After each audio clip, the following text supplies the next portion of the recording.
My parents had decided to leave me and my siblings alone one night so they could have a night out on their own.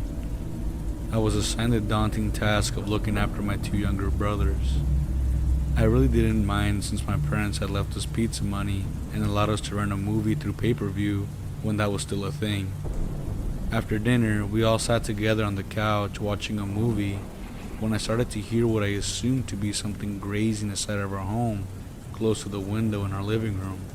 The sounds would start and go for a few seconds, then stop, followed by rustling and the sound of leaves crunching. I didn't think much of it since we had an issue with our neighbor's dog constantly getting into our backyard. I went ahead and assumed it wasn't anything bad. After all, I was a 13-year-old guy looking after my two younger brothers while our parents were out. I was too afraid to step out into the night to chase the neighbor's dog away. I tried to ignore the noises and enjoy the movie. I couldn't help but continue to hear those same sounds coming again and again. This time, the grazing noise was a lot clearer, and it sounded closer. Again, the neighbor's dog must have found a spot for it to gnaw on a bone or something. At one point towards the end of the movie, my brothers had fallen asleep and left me to watch the last of the movie on my own. Soon after, I had also started to doze off. I was awoken suddenly by the sound of the same grazing noise, followed by the sound of muffled whispering. I could manage to hear the words, "Hey, hey, hey you." I was confused. I was so out of it at this point from dozing off that I assumed it must have been my mind playing games with me. It couldn't have been the movie since it had just ended a while ago and the credits were still playing. I began to hear the same whispering, "Hey, hey you." The house was entirely quiet and dark, my only light source coming from the TV. Once more I heard the same grazing sound and whispering coming from the same window, but this time I swear I could see the face of a man peering in through our window. The window closest to our living room is only 5 feet or so off the ground, making it easily accessible to this creep. As frightened as I was, I didn't shriek or jump. I didn't even move a muscle. I didn't want to wake my brothers and have them freak out. The man began calling for me to come to the window. I shook my head as I held on to my younger brothers, holding back tears. The man must have felt the fear in me. He tried to console me by telling me everything was okay, and he was only there to show me something cool. I spoke up as loudly and as quietly as I could to not wake my brothers, and told the man I would be calling the cops if he didn't leave. The man didn't leave, however. Instead, he began to laugh this deranged, wild laugh that sent chills down my spine. This man looked at me with hunger in his eyes, the way a lion stalks its prey. No longer holding back tears, I told him in a hushed tone to leave or I'd be calling the cops, but he continued to stand in the same place, looking in through the window.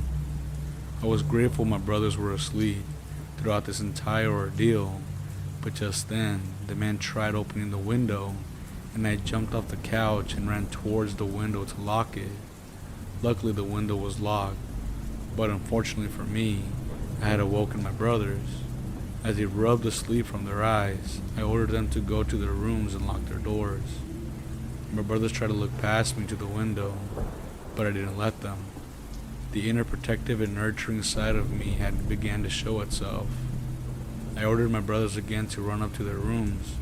The eldest of my younger brothers escorted our younger brother up the stairs.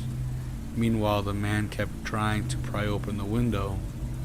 I reached and grabbed the house phone that was only a few inches away from me, and the man must have noticed because he stopped trying to open the window. I grabbed the phone and began to dial 911 when I made the mistake of looking at the man.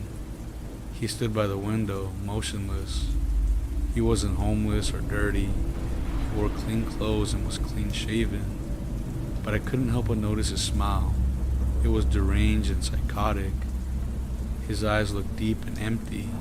I'm not sure what insanity looks like, but I'm positive he's the closest thing to it. As the operator picked up, the man slammed his hand against the window, cracking it in half. I didn't contain myself anymore at this point, and yelled for help and gave the operator my address.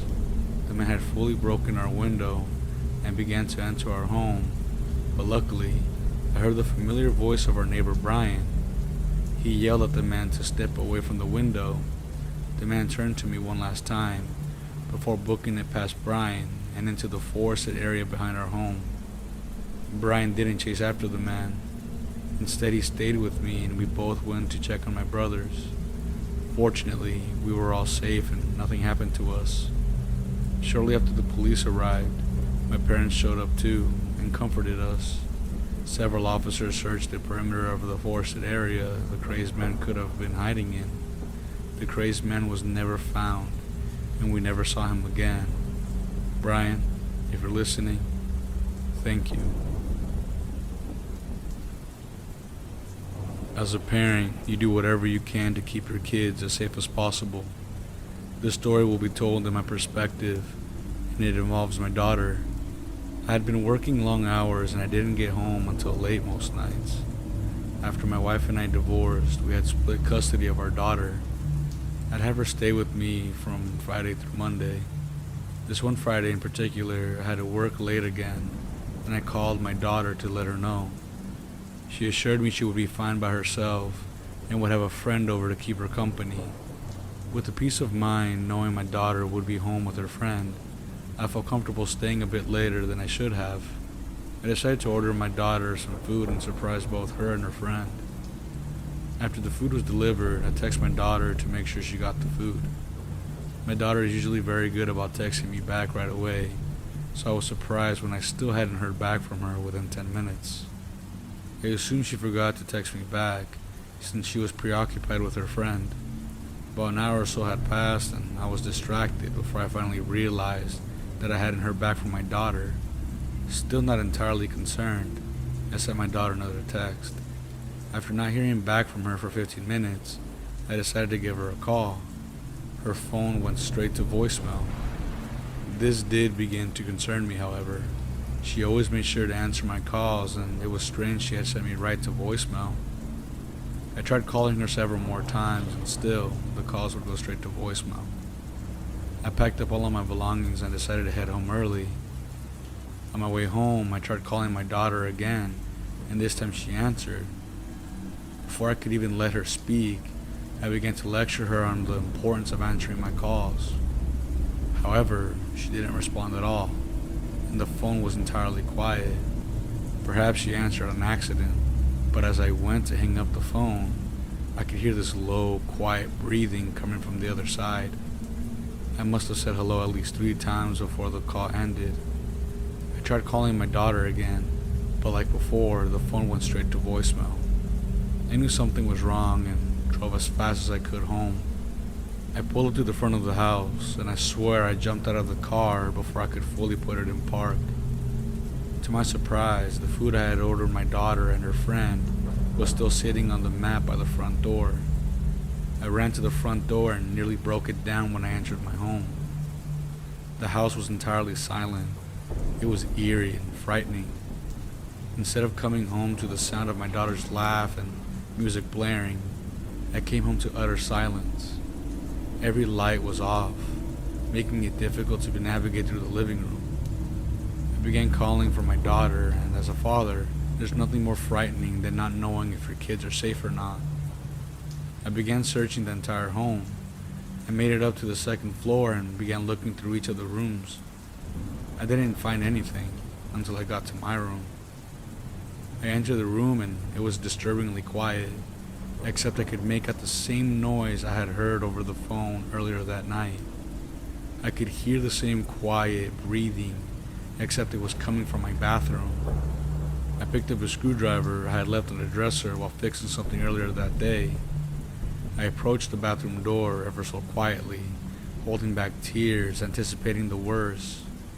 I reached to grab the doorknob, but to my terror, the door was ripped open, and a man wearing a demon mask ran past me.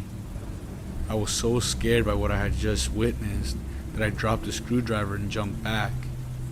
The man ran past me and out of the room, down the stairs and out of my home. I swear I must have been frozen for at least 20 seconds before I could even react. I began to hear hushed sobbing coming from the bathroom, and I feared it could be another intruder for some reason. picked up the screwdriver and held it out as I approached the bathroom door once more. I opened the door, and to my relief it was my daughter. She ran up to me and hugged me. My daughter was safe, and I swore I couldn't be more grateful.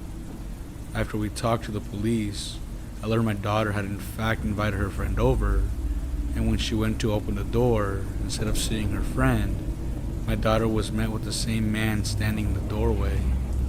He grabbed her and threw her in my bathroom. He took her phone and threatened to kill her if she screamed.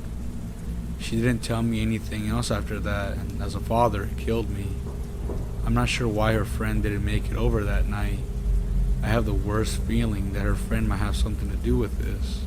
I haven't allowed my daughter to see her again after this. We moved away soon after. I don't want my daughter to have to relive this nightmare anymore. My roommate and I had been having issues for a while now, and I knew it wouldn't be long before she moved out. My roommate had an awful temper that was quite terrifying, and to make matters worse, she was extremely filthy. She would constantly leave a mess throughout the house and refuse to clean up after herself. She would leave dirty dishes everywhere but the sink, and would always leave her wet towels and worn clothing on the bathroom floor. I never had the guts to tell her how I truly felt, but I knew sooner than later I would have to stand up for myself. One night after getting home from work around 1 or 2 in the morning, I tried to walk in quietly and avoid turning on any lights to not disrupt my roommate's sleep. She would have to be up by 6 a.m., and I wanted to respect her space. Before heading to bed, I went over to the bathroom to take care of some business, but as I entered the bathroom, I slipped on one of the wet towels she had left on the floor that night. I fell hard, hitting the side of my face and shoulder against the bathroom wall. I stood in shock, rubbing my face, when suddenly I heard her bedroom door being opened. I sincerely thought she was walking over to check out the commotion or to ask if everything was okay. Instead, she darted towards me in this fast-paced walk. She was seething angry to the point she was shaking from how pissed off she was. Still rubbing my face and now in tears from the pain, she stood up right in front of me and scolded me for making too much noise. I told her it was an accident and I slipped on one of the towels she had left on the bathroom floor. At this point, I had decided I was over her being so inconsiderate.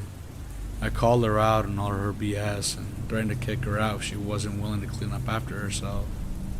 For some reason, the comment set her off so much she started getting in my face and threatened to kill me. Luckily, I was standing right in the doorway of the bathroom and was able to make a run for it to my bedroom. She didn't follow me. Instead, she stomped back to her room and slammed the door shut. About an hour or so later, I sent her a text letting her know she would have to be out of the house later that day. To my surprise, she agreed as long as I gave her back half of that month's rent.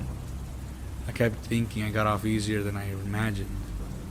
The following day, I had woken up around noon and I took a walk throughout the apartment. My roommate had completely moved out all of her stuff out of my apartment. I was in shock, but extremely grateful to have her gone. I remember being slightly concerned that she didn't leave the keys behind when she left. Not necessarily because I was afraid, but more due to the inconvenience of getting new locks installed in the door. Again, a small price to pay to have her out of my life for good. This, however, is where the situation takes a darker turn. I had spent the entire day cleaning up the last of her belongings and putting them in a box for her in case she decided to come back for them. It was about midnight or so, and I finally settled into bed. I'd been asleep for about 2 hours or so. I don't necessarily remember the time. I was awoken abruptly by a chilling breeze. For some reason, the blanket felt weighted, and I couldn't pull it. Annoyed by this inconvenience, I rubbed the sleep out of my eyes and went to investigate. To my horror, I was met with the silhouette of a person standing right by my bedside. I let out a loud scream and jolted back. As I pressed my body into the back of the board, the silhouette didn't move. The silhouette stood in the same spot, looking at me, standing still, breathing slowly. My room was almost completely pitch black, except I could still make out a few features of the silhouette, but not a full description. For some reason, I called out my roommate's name. The room was eerily quiet for about 10 seconds before I heard a thud of an object hitting the floor. The intruder turned to face the bedroom door before walking out. After they left my room, I swore I had a slight rush of adrenaline. I ran up and locked the door before grabbing my phone and calling the police. After searching my apartment, police found no one or any proof that anyone had broken into my apartment. Nothing was stolen or misplaced, and by this point, my mom had arrived. I told the 2 responding officers I was confident my former roommate had broken in. The 2 officers told me there was nothing they could do without proof. Frustrated, I walked up towards my room as my mom escorted them out. As I rushed to pack my bags, I kicked something as I loaded my suitcase onto the bed. I then remembered it must have been the object the intruder had dropped. I was too afraid to look. My mom reached under the bed to grab it, and to my dismay, she retrieved a butcher's knife.